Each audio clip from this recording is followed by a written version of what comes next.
Sir, Jayant पाटलांनी टीका केलेली आहे की ज्या सरकारला कुत्रे पकडता येत नाहीत त्यांना बिबटे काय पकडता येणार म्हणून. बापरे. जयंत पाटील साहेब विरोधी पक्षामध्ये आहेत, त्यांना त्यांची भूमिका विरोधी पक्षाचे एक जबाबदार नेते म्हणून पार पाडावी लागते, त्यामुळे ते असं बोलत असतील.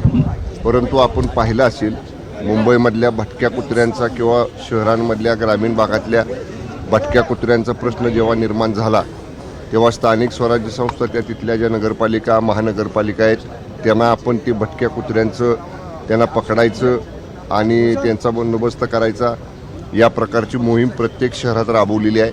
आणि बिबट्यांच्या बाबतीत आता प्रत्येक जिल्हानिहाय किती पिंजरे लावले आणि किती पिंजऱ्यात बिबटे पकडले आणि त्यांना जंगलात आदिवासात नेऊन सोडलं याची सुद्धा माहिती कालच विधानसभेमध्ये माननीय वनमंत्री गणेश नाईक साहेबांनी दिलेली आहे. सरकार दोन्ही बाबतीत संवेदनशील आहे, कारण भटक्या कुत्र्यांपासून लोकांना मानवांना लहान मुलांना वगैरे होणारा त्रास याचाही बंदोबस्त निश्चितपणाने शासनानं करायला सुरुवात केलेली आहे. आणि बिबट्यांना, कारण कसं आहे बिबट्यांना पकडावं लागते किंवा त्यांना बेशुद्ध करावं लागते. बिबट्यांना आपल्याला थेट त्यांना मारता येत नाही किंवा जखमी करता येत नाही. आणि म्हणून त्या सगळ्या नियमाचं वन्यजीवांच्या नियमांचं बाकी सगळ्या गोष्टींचं पालन करून त्यांना पिंजऱ्यातच पकडणं आणि पिंजऱ्यात पकडून त्यांना त्यांच्या आदिवासामध्ये नेऊन सोडणं ही मोहीम जिल्हानिहाय वन विभागानं मोठ्या प्रमाणात हातात घेतलेली आहे. दिवाळी अधिवेशनासाठी प्रथमतःच उद्धव ठाकरे आज नागपुरात येत आहे. नाही, त्यांनी पूर्ण अधिवेशनात खरं वास्तविक पाहिलं तर आलं पाहिजे.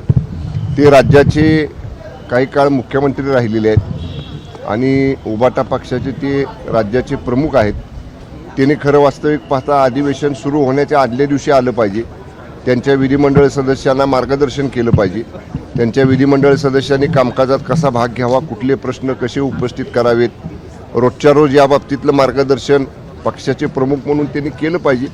पण आपण पाहिलं अगदी मुख्यमंत्री असताना सुद्धा ते अल्पकाळ सभागृहात थांबायचे आणि आता तर ते माजी मुख्यमंत्री आहेत.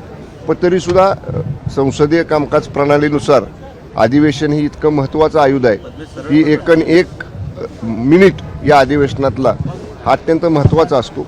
तिथं सहभाग घेणं, तिथं प्रश्न मांडणं, सरकारकडनं प्रश्न सोडवून घेणं ही खरी महत्त्वाची जबाबदारी असते. पण दुर्दैवानं आपण पाहिलं सत्तेतनं बाहेर गेल्यानंतर सुद्धा माननीय उद्धव ठाकरे साहेब काय फार उत्साहानं कधी सभागृहातल्या कामकाजात सहभागी झालेला आपण पाहिलं नाही. तर शेवटी हा त्यांचा प्रश्न आहे, त्यांची काम करण्याची पद्धत आहे.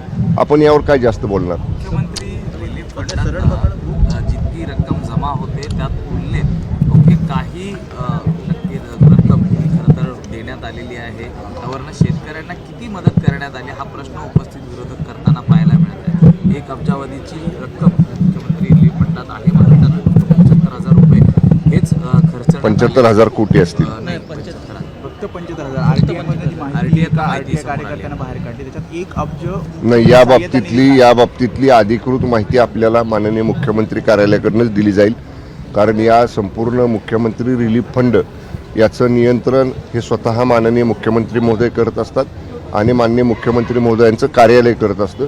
त्यामुळे याची अधिकृत माहिती आपल्याला माननीय मुख्यमंत्री कार्यालयाकडून मिळेल. रोहित पाटील म्हणालेले आहेत की शेतकऱ्यांना मदत या जादुई शब्दाच्या नावाखाली खेळवत न राहण्यापेक्षा आर्थिक मदत ही खरंच तात्काळ करणं गरजेचं आहे. साहेब, रोहित पाटील साहेबांना म्हणावं, रोहित पवार साहेबांना म्हणावं, कालच मी माननीय मदत आणि पुनर्वसन मंत्री मकरंद पाटील साहेबांशी चर्चा केली. कालपर्यंत 21,000 कोटींचे GR प्रत्यक्ष शेतकऱ्यांना मदत करण्याची निर्गमित करून ते पैसे त्या विभागाकडे वर्ग झालेले आहेत. ही आकडेवारी ऑन रेकॉर्ड आहे आणि अगदीच रोहित पाटील साहेबांना जर त्याची माहिती हवी असेल तर त्यांनी मदत पुनर्वसन मंत्र्यांची भेट घ्यावी. ते त्यांना रिजननिहाय जिल्हानिहाय कशा पद्धतीनं GR निर्गमित झाले आणि कशा पद्धतीनं पैसा शेतकऱ्यांच्या खात्यावरती वर्ग झाला याची आकडेवारीसह माहिती देतील. ओके. पाटणमधला एक प्रश्न आहे, चिटेकर इथले जे नाथाची पाक ग्रामस्थ ते आक्रमक झालेत. ते म्हणतात रक्ताचे पाठ पातील मात्र पाणी देणार नाही अशी भूमिका त्यांनी घेतली. पाणी खरं कुणालाही अडवता येत नाही. नाथाची पाग हे माझ्या विधानसभा मतदारसंघातलं गाव आहे. गेली 4-5 वर्ष झाली नाथाची पाग इथल्या लोकांनी एक आडमुठी भूमिका घेतल्यामुळं जे खाली गाव वसलेलं आहे तामकणी नावाचं, त्या गावाला भीषण पाणी टंचाई भासते आहे.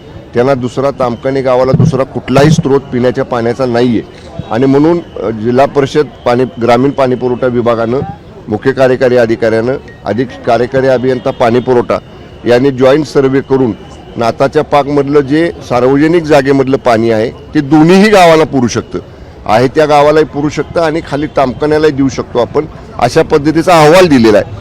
आम्ही त्या लोकांना समजावून सांगण्याचा प्रयत्न केला, परंतु त्यांनी ते ऐकून घेतलं नाही. मी आता अधिवेशन झाल्यानंतर दोन्ही गावांची संयुक्त बैठक अधिकाऱ्यांच्या बरोबर लावणार आहे आणि सामंजस्यानं दोन्ही गावांना पाणी देण्याची व्यवस्था शासनाकडनं केली जाईल. पालघरमध्ये सीमावाद झालेला आहे. गुजरात सरकारनं तिथल्या 500 मीटर आत महाराष्ट्राच्या येऊन आपले तंबू ठोकलेत आणि त्यामुळे ग्रामस्थ आक्रमक झालेत. तिथे सध्या वाद निर्माण झाला आहे. नाही, मला याची कल्पना नाही. पालघरचे पालकमंत्री महोदयांशी मी चर्चा करेन. वस्तुस्थितीचा काय तिथलं फील्डवरची परिस्थिती आहे त्याची माहिती माननीय पालकमंत्री तिथल्या जिल्हाधिकाऱ्यांकडनं घेतील आणि मग मी आपल्याशी बोलतो. Okay, thank you. देश विदेशातील प्रत्येक घडामोडींचे लाईव्ह अपडेट मिळवण्यासाठी आता साम टीव्हीच्या सर्व सोशल मीडिया प्लॅटफॉर्मला लाईक, फॉलो आणि सबस्क्राईब करा. तसंच सर्व नोटिफिकेशनसाठी बेल आयकॉन प्रेस करायला विसरू नका.